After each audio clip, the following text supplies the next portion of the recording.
Hello friends, welcome to home food recipes. Hello friends, સ્વાગત છે મારી નવી રેસીપીમાં. આજે હું તમારી સાથે કચોરીની નવી રેસીપી લઈને આવી છું. તો સૌપ્રથમ મેં મેદો લીધો છે.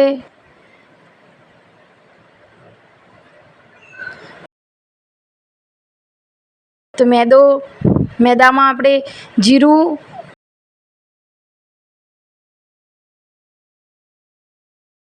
મીઠું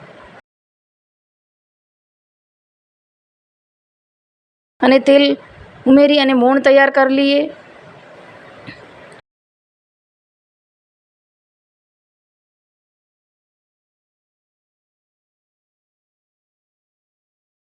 બે હાથે રફ કરી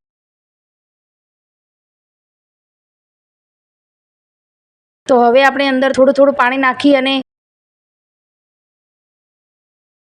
સરસ લોટ બાંધી લઈએ.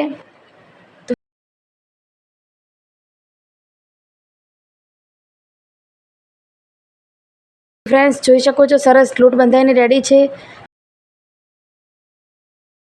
તો હવે આપણે તેને ઢાંકી અને થોડીક વાર માટે મૂકી લઈએ. કઢાઈમાં સૌપ્રથમ તેલ નાખીશું. તેલમાં જીરું,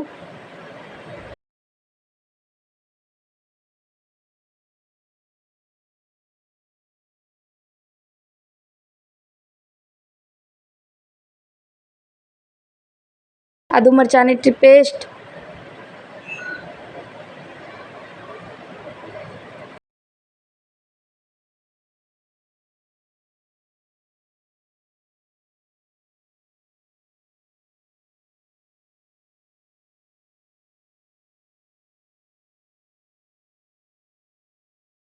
થોડી ડુંગળી એડ કરીશું.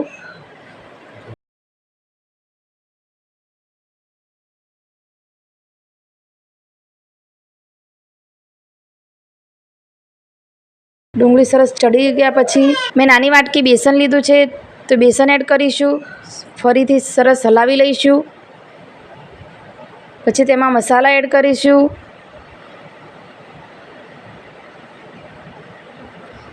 મસાલા સરસ ગરમ થઈ ગયા પછી તેમાં મેં બાફેલા બટાકા લીધા છે, તો બાફેલા બટાકા અંદર નાખી અને સરસ હલાવી લઈએ.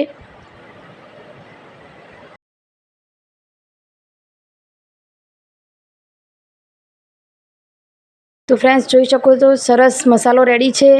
તો એમાં ઉપરથી આપણે કોથમીર નાખીશું. તો હવે તેને એક ડીશમાં કાઢી લઈ અને થોડુંક ઠંડુ થવા દઈશું. ઠંડુ થઈ ગયા પછી સરસ ગોળ બનાવી લઈશું. હવે આપણે એક લોહી તોડી લઈશું અને સરસ કટોરીની જેમ બનાવી લઈશું.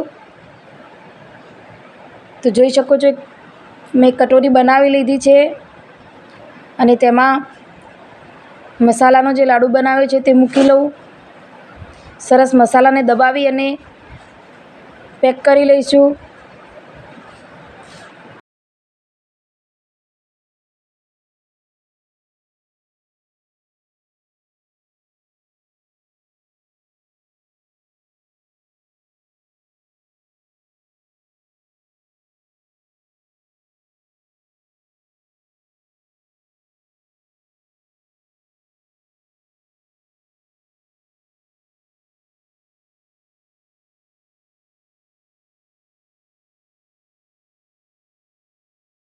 અને તેને હાથ વડે સરસ દબાવી અને ગોળ બનાવી લીધો છે. એક બાજુ કઢાઈમાં મેં તેલ ગરમ થવા મૂકેલું હતું. તેલ એકદમ ગરમ નથી રાખવાનું, ધીમા ગેસ ઉપર જ રાખવાનું. તે ધીમા તાપે આપણે કચોરીને તળી લેવાની છે. તો ફ્રેન્ડ્સ, જોઈ શકો છો હું કેવી રીતે કરું છું. તો હવે જોઈ શકો છો આપણી કચોરી એકદમ રેડી છે. કચોરી બનીને તૈયાર છે. તો હું જારામાં કાઢીને તમને બતાવી લઉં કચોરી કેવી લાગે છે. તો ફ્રેન્ડ્સ, જોઈ શકો છો મારી કચોરી એકદમ રેડી છે. તો તમે પણ આવી રીતે ઘરે બનાવી શકો છો. જો તમને મારી આ રેસીપી ગમી હોય તો લાઇક, શેર, સબસ્ક્રાઈબ જરૂરથી કરજો. આવી જ રીતે હું ફરીથી બીજી નવી રેસીપી લઈને આવીશ. ત્યાં સુધી આવજો.